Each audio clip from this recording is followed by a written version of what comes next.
Welcome, friends. Feeling a little bit more neutral today. As you can see, I'm not wearing any crazy bright colors or neon. It is the softer side of Jane. Actually, I'm just not feeling 100%, and to those of you who saw my community post page, you know that I had a terrible flare-up during the production of this video, and thank you so much. Thank you so much from the bottom of my heart for being so patient and understanding whenever this happens. Right now, we're going to talk about coloring books, and we're going to talk about colorists. So the wonderful folks over at Colorit, they sent over this wonderful coloring book called Colorful Dragons 2 after the successful Colorful Dragons 1. I always can't say it because they're colorful. So anyways, I'm going to shut up about that. They sent the watercolor brush pens, and I'm going to use those in order to create a lovely, hopefully lovely coloring page.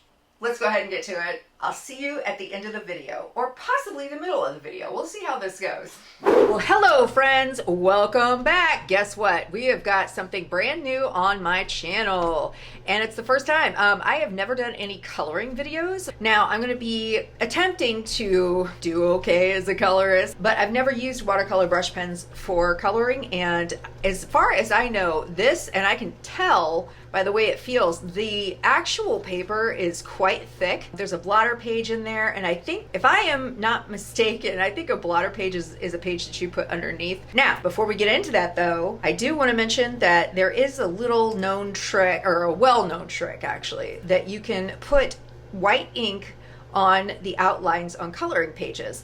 And I do have this Holbein acrylic ink that's super opaque. There's also Copic opaque white. Now, I don't know if either of these are going to be suitable with a watercolor brush pen on top. There's probably going to be some bleed through, I would suspect. I don't know. I'm just going to wing it and see what we can come up with. And so let's just go ahead and get right into it. As you can see, it says blotter page up here, and you can tear. Every page is perforated. All these beautiful designs. I'm loving it. I love dragons. I've always loved dragons. I don't know. I'm just going to pick one and go for it. And we're going to go ahead and unbox these. Now, what's amazing about these is that they are refillable. It won't stain your clothes. That's pretty awesome. So I've heard good things about Colorit, the brand, and they have a number of different types of mediums that you can work with and buy on their website. But let's just go ahead and open this up and see what we got. Now you can buy cases for these as well on their website. Okay, we got another. Let's do this. Ooh. Oh, okay, it comes in the case. Duh, okay, cool. Presentation is very, very nice. I really like this. Very thoughtful. You can tell that they love what they do and that they put thought into their supplies and their coloring books. Very pretty collection, and it feels very high end. Now you can see there's like a real brush tip, and you actually take these off to refill your ink with it. See? Very cool. So I'm gonna go ahead and swatch these, and then we'll get to the coloring.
here are the swatches. This is on Grumbacher watercolor paper, and they melted beautifully underwater. Now, lots of bright colors, lots of good stuff. But the thing is that, and maybe I'm just not well versed in the world of coloring books, but they didn't quite seem to move or blend obviously the way that they will on watercolor paper, and I don't know why I didn't think about that. But I also saved a page for testing, and don't call this blasphemous because I had to see what I was going to do before I got into it. So I tried layering the same colors as I did over here, and they layer together, but maybe, am I missing something here? Please let me know. Let me know if there's something that I'm not getting, because I added water, of course, to this particular swatch right here, this purple, and it's dissolving a little bit, but not much. I also tried out the acrylic ink, super opaque ink, and it is just not going to work because as you can see, it's just going to cover it up so much that it's just going to make it look awkward. I'm going to use this design that I chose from the book. I love this because it actually has a hummingbird on it, and I am a huge fan of hummingbirds, and I just thought it was a really, really sweet design. All right, let's do it.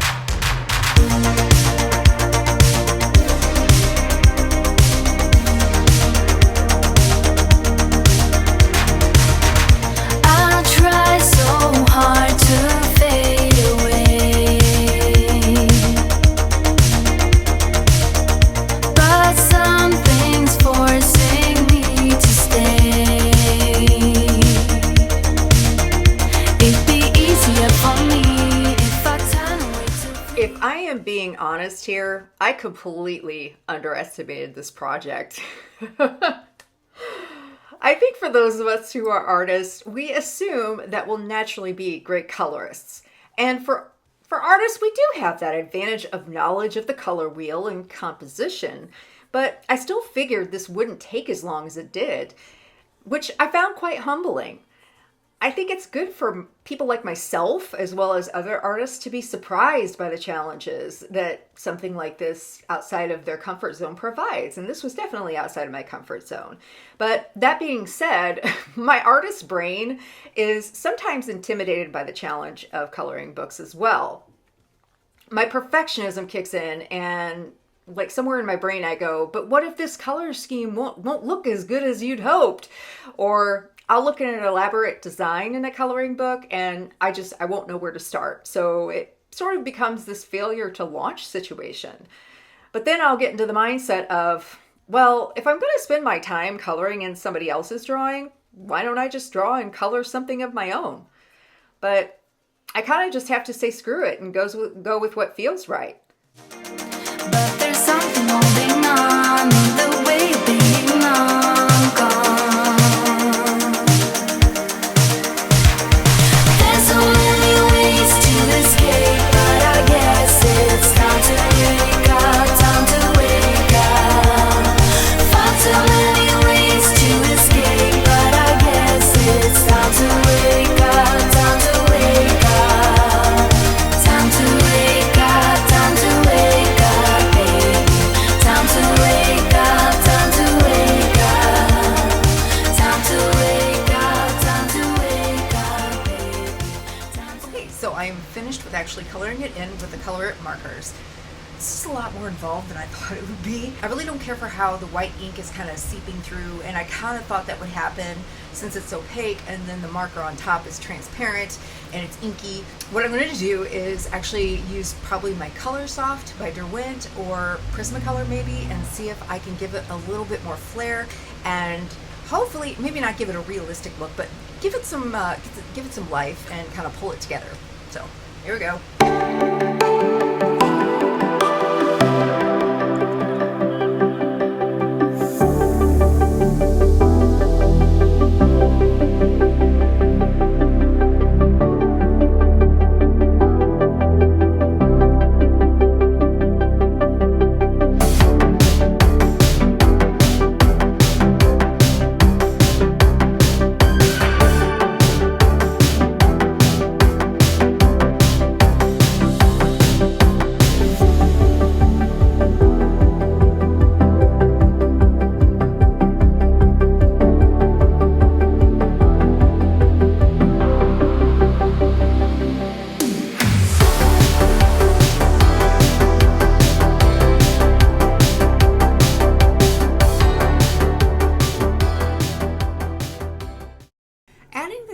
pencils in really saved this piece because I felt like it was looking honestly pretty crappy.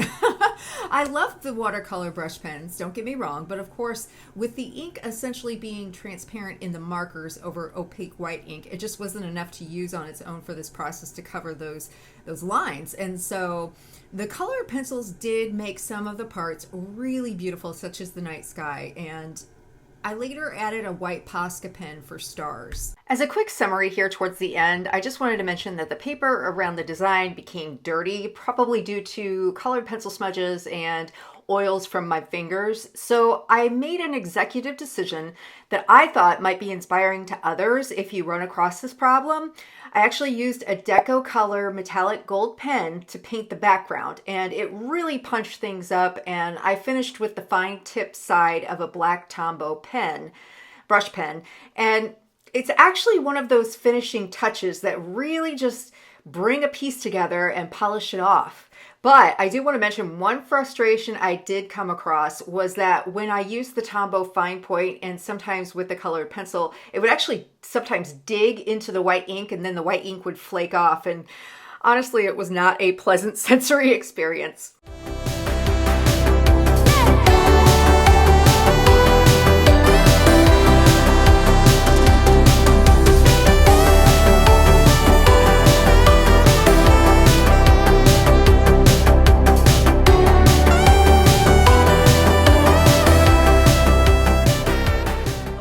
I just finished it up.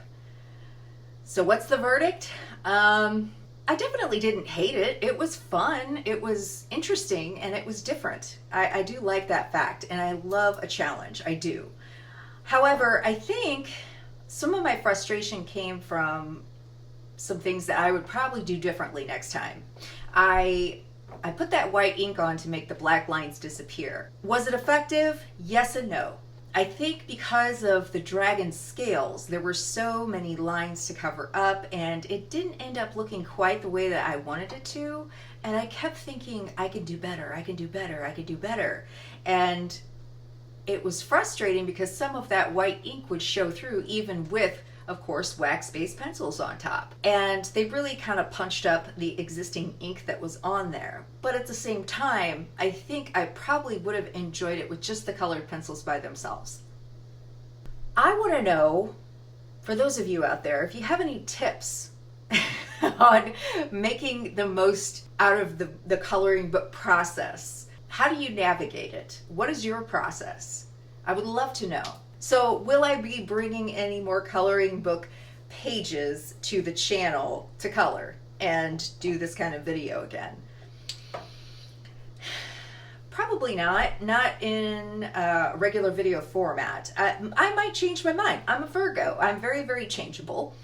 But as of right now, I don't have any plans to do that. However, there are some pretty cool coloring books that I do have that I wouldn't mind coloring in on live stream. That might be fun. So there you have it. Also, I've got the black light painting that I did on live stream. Speaking of, I'll go ahead and show it to you real quick before we wrap this up. Doesn't she look amazing? How cool is that? I mean, she looks wicked. Like right there, she kind of looks like Mystique from X-Men. Did I pass the test? Did I pass the colorist test? I sure hope so, because I did have fun creating this and it taught me a lot, because I think a lot of the times artists are snobs and they blow off the whole coloring book thing, and we really shouldn't, because there is a lot of love and effort that goes into it. Just as much as an artist creates a painting, there's still that love and passion for what they're doing. So next time that you kind of look down on something, maybe try it first and see what you think. And you might learn something. So thank you for joining me today, guys. I really appreciate it, and I will see you guys later. It is hot down here. I'm starting to sweat, so I'm going to go ahead and wrap it up and keep creating, everybody, because that's what we need in the world today.